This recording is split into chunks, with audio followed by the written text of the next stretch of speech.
Hello guys, എല്ലാവർക്കും സ്വാഗതം. നമുക്കെല്ലാവർക്കും നാട്, വീട് എന്നൊക്കെ പറയുന്നത് ഒരു സ്പെഷ്യൽ ഫീലിംഗ് അല്ലേ ആയിരിക്കുക. അതെ, എല്ലാവർക്കും അങ്ങനെ തന്നെ ആയിരിക്കും എന്ന് വിശ്വസിക്കുന്നു.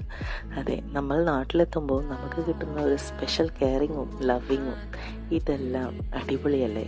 അമ്മയുടെയും അച്ഛൻ്റെയും അടുത്ത് കൂടെ നിന്നിട്ട് കുറച്ച് നാൾ നമ്മുടെ കുട്ടിക്കാലമൊക്കെ ഓർക്കാനായിട്ട് പറ്റുന്ന ദിവസങ്ങൾ. അങ്ങനത്തെ ഒരു ദിവസമാണ് കേട്ടോ. ഞാനിവിടെ നാട്ടിലെത്തി. നാട്ടിൽ ഞാനിപ്പോൾ ഉള്ളത് ആന്ധ്രാപ്രദേശിലാണ്. അപ്പോൾ ഇവിടുത്തെ ഇന്നത്തെ ഒരു ദിവസമാണ് കേട്ടോ ഈ കാണുന്നത്. അപ്പോൾ അമ്മയുടെ സ്പെഷ്യൽ ഫുഡ്സും അതുപോലെ തന്നെ അച്ചാച്ചനും അമ്മാമ്മയുടെയും കൂടെ ഉള്ള കുട്ടികളുടെ ഈ ഒരു കുഞ്ഞി ഷോർട്ട് വീഡിയോ ആണ് കേട്ടോ അത്. അപ്പോൾ എല്ലാവരും നാട്ടിലൊക്കെ എത്തിയെന്ന് അടിച്ചു പൊളിക്കുകയാണെന്ന് വിചാരിക്കുന്നു. പിന്നെ ഇവിടുത്തെ മഴയും ഒക്കെ ആസ്വദിച്ചിട്ട് നമുക്ക് ഈ